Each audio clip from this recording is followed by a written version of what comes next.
بسم اللہ الرحمن الرحیم اللہم صلی علی محمد و آلہ و اطرتہ بعدد کل معلوم لک۔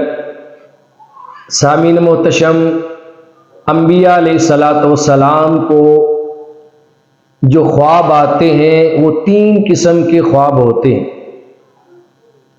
انبیاء علیہ السلام کے خواب کی تین اقسام ہیں۔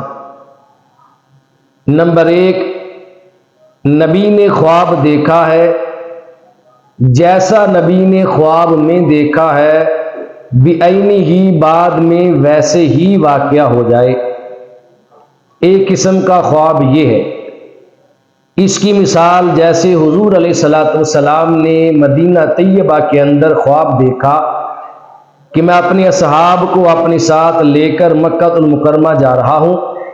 احرام باندھ کر ہم مکہ المکرمہ میں داخل ہوئے ہیں، عمرہ کیا ہے، اور عمرے کے بعد صحابہ نے اپنے سر کو مڈوایا ہے اور بعد نے اپنے بال کاٹے ہیں۔ آقا دو جہان نے یہ خواب دیکھا تو جیسے دیکھا تھا ایک سال کے بعد بعینہ ویسے ہی واقعہ ہو گیا۔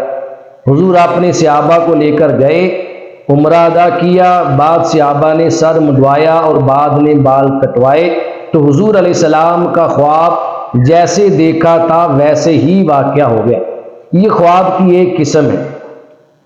خواب کی دوسری قسم یہ ہے کہ نبی نے خواب کے اندر جو چیز دیکھی ہے وہ ویسے ہی واقعہ نہ ہو بلکہ اس خواب کی کوئی تعبیر اور تعویل ہو۔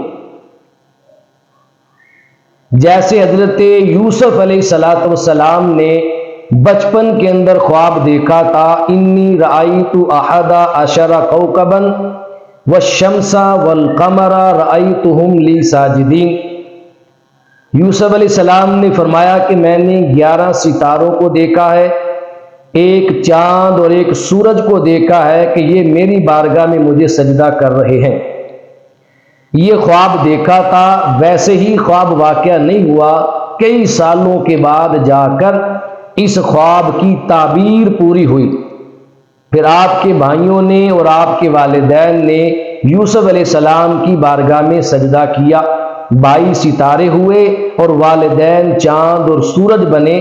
یہ خواب کی تعبیر پوری کی گئی، سجدہ کیا، اور یہ سجدہ جو حضرت یوسف علیہ السلام کو ان کے بھائیوں نے اور والدین نے مصر میں کیا تھا، یہ سجدہ تعبدی سجدہ نہ تھا، یہ عبادت کا سجدہ نہیں تھا بلکہ تعظیم کا سجدہ تھا۔ اور پہلی شریعتوں میں انبیاء علیہ السلام کی بارگاہ میں سجدہ تعظیمی کرنا جائز تھا، جیسے فرشتوں نے حضرت آدم علیہ السلام کو سجدہ تعظیمی کیا۔ تیسری قسم کی خواب وہ ہوتی ہے کہ نبی نے جو خواب دیکھا ہے وہ خواب محض نبی کے لیے امتحان تھا، اس پر عمل پیرا ہونے کی نوبت نہیں آئی۔ خواب امتحان بن کے آیا، بعد میں عمل کرنے کی نوبت پیدا نہیں ہوئی۔ یہ تیسری قسم کا خواب ہے، اور یہ وہ خواب ہے جو حضرت ابراہیم علیہ السلام نے دیکھا تھا کہ میں اپنے بیٹے اسماعیل علیہ السلام کو لٹا کر ذبح کر رہا ہوں۔ یہ آپ نے خواب دیکھا جو آپ کے لیے امتحان تھا، اور بعد میں اس پہ عمل پیرا ہونے کی نوبت نہیں آئی۔ اسماعیل علیہ السلام کی جگہ پر اللہ پاک نے جنت سے ایک مینڈا اور دمبا بھیجا، جسے اسماعیل علیہ السلام کی جگہ پر ذبح کیا گیا، اور یہ حضرت ابراہیم علیہ السلام کی قربانی کہلائی، جسے اللہ پاک نے صبح قیامت تک امت مصطفیٰ میں جاری اور ساری کر دیا۔